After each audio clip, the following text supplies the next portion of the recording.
Unabii umefungwa.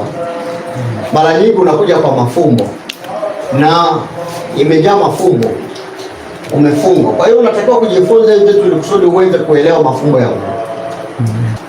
Hii ni prophetic code ambayo huwa inatumika kufungua unabii. Ni kodi ya kukiri wito wa kwako. Unaukiri ule wito ambao Mungu amekuitia. Hii kodi huwa tunaitumia, unaweza ukacreate muujiza kwenye mazingira ambapo muujiza ulikuwa haupo. Lakini pia ni kodi ambayo huwa inatumika kuwapandisha imani wale watu wanaokusikiliza, kwa sababu imani za watu wanaokusikiliza zinaweza zikakufungia wewe kuona na kusikia kwenye ulimwengu wa roho. Ziko kodi nyingi, zipo kama 46. Tutaangalia chache tu zile ambazo zinaweza zikakusaidia. Mlishawahi kusikia mtu anasema kama mimi ni nabii wa Mungu?